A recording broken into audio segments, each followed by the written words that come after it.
ఈరోజు మనం చెప్పుకునే నీతి కథ స్వేచ్ఛా పావురం. అనంతగిరిలో బాలు అమ్మానాన్నలతో కలిసి ఉండేవాడు. తను ప్రస్తుతం 3వ తరగతి చదువుతున్నాడు. ఒకరోజు బాలు వాళ్ళమ్మ లక్ష్మితో స్కూల్ నుంచి వస్తున్నాడు. వాళ్లకు దారిలో ఏదో తగిలి కింద పడిపోయిన పావురం కనిపించింది. వెంటనే వాళ్ల దగ్గరున్న నీళ్లు కొద్దిగా దానికి తాగించారు.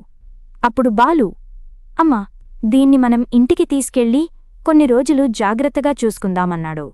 దానికి అలాగేనంటూ బదులిచ్చింది వాళ్లమ్మ. ఇద్దరూ పావురాన్ని తీసుకొని ఇంటికి వెళ్లారు. ఒక పంజరంలో పెట్టి గాయాలు తగ్గే వరకు జాగ్రత్తగా చూసుకున్నారు. బాలు రోజూ దానితోనే ఆడుకునేవాడు. దానికి బాగయ్యాక ఇక పావురాన్ని వదిలేద్దాం అంది వాళ్లమ్మ.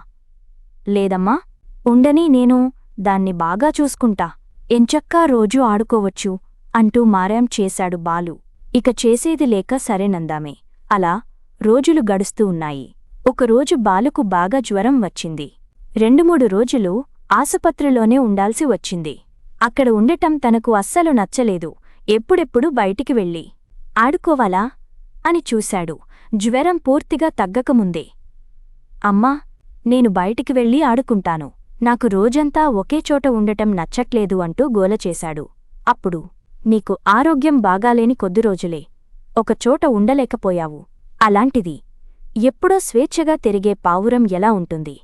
మన ఆనందాల కోసం ఎప్పుడూ మూగజీవులను ఇబ్బంది పెట్టకూడదు.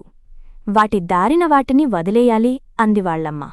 ఆమె మాటలను అర్థం చేసుకున్న బాలు నవ్వుతూ పావురాన్ని వదిలేశాడు.